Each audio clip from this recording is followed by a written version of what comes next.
Congress party MLC Teenmar Mallanna garu గతంలో V6 అనే ఒక న్యూస్ ఛానల్లో పనిచేసి ఈరోజు ఎవరికి అందనంత స్థాయిలోకి వెళ్ళిపోయాడు.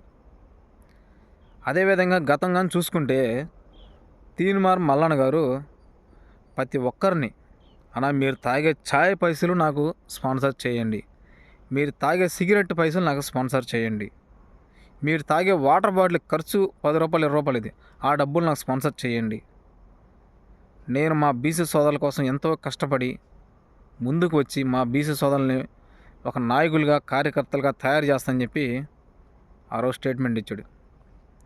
ఈరోజు ఇదే తీన్మార్ మల్లన్న గారు నేను రాష్ట్రానికే సీఎం కావాలని చెప్పి స్పెషల్గా హెలికాప్టర్లు వేసుకొని తిరుగుతున్నాడు.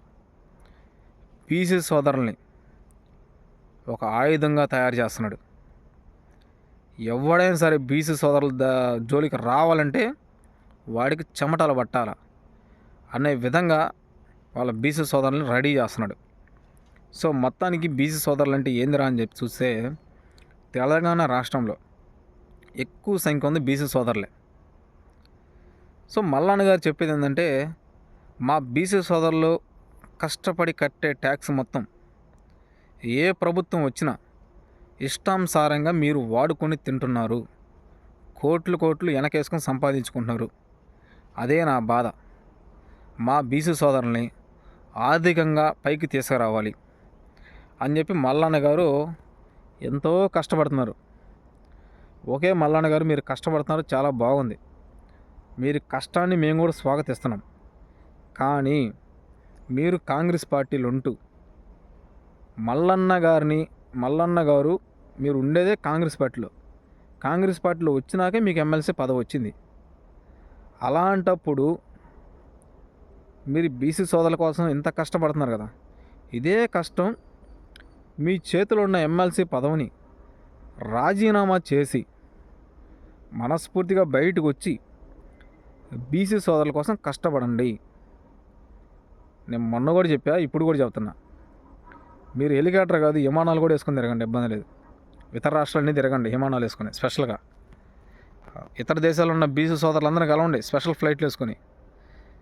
లేదు తెలంగాణ రాష్ట్రం మొత్తం జిల్లాల వారీగా హెలికాప్టర్స్ తిరగండి.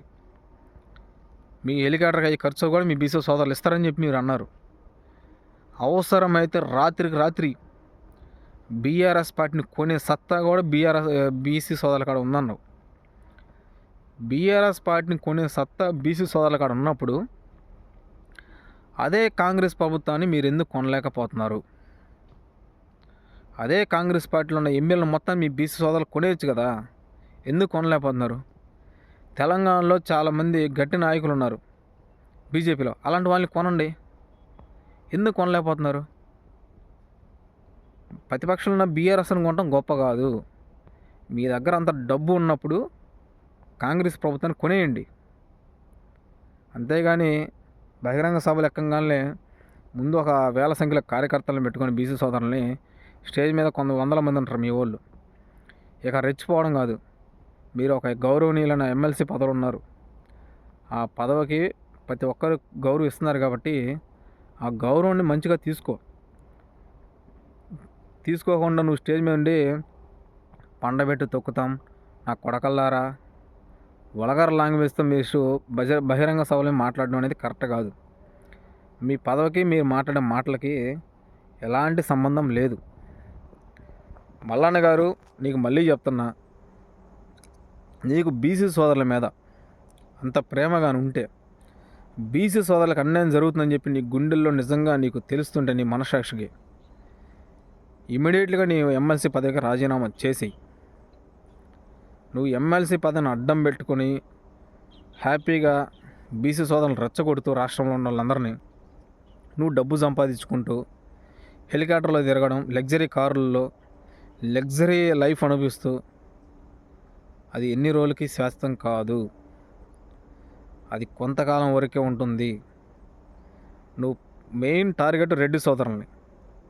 కాంగ్రెస్లో ఉందే రెడ్డి సోదరులు ఎక్కువ. మొన్న కాంగ్రెస్ పార్టీని పూర్తి స్థాయిలో పైకి తీసుకొచ్చిందే రెడ్డి సోదరులు. లేదంటే మటుకి మళ్ళీ బీఆర్ఎస్ అధికారంలోకి వచ్చేది, అది కూడా నీకు తెలుసు.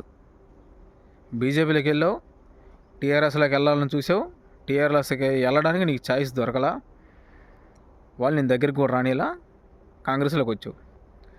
కాంగ్రెస్లోకి వచ్చి రాహుల్ గాంధీని, సోనియాని అడ్డం పెట్టుకొని కింద రేవంత్ రెడ్డి గారిని సపోర్ట్ తోటి రెచ్చిపోతున్నావు. సో మల్లన్న గారు, నీ ఆటలు ఇంకా సాగవు, బంద్ చెయ్యి. నీ మాయ మాటలు, నువ్వు బీసీ సోదరుల కోసం ఎత్తుకున్న గలాన్ని 2 తెలుగు రాష్ట్రాల ఉన్న బీసీ సోదరులు అందరూ చూస్తున్నారు. నీ బహిరంగ సభలకి కొన్ని వేల సంఖ్యలో కార్యకర్తలు, అభిమానులు రావచ్చాము, కానీ ఓటేయడానికైతే రారు. అది కూడా గుర్తుపెట్టుకో. ఎమ్మెల్సీ పదవి ఉందని చెప్పి ఇంకా రెచ్చిపోతే మటుకి ఆ ఎమ్మెల్సీ పదవి కూడా ఎక్కువ రోజులు నీకు శాశ్వతం కాదు. కాంగ్రెస్ పార్టీ తలుసుకుంటే ఇప్పటికిప్పుడు నీ ఎమ్మెల్సీ పదవి నుంచి తొలగించే అవకాశం కూడా ఉంది. నీ మీద ఆల్రెడీ నిఘా జరుగుతుంది. కానీ ఎందుకులే, బీసీ సోదరులలో మళ్ళీ ఒక వ్యతిరేకత అన్నది వస్తుందని చెప్పి వాళ్ళు మౌనంగా ఉంటున్నారు.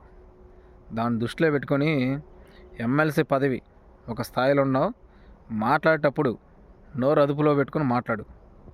Thank you.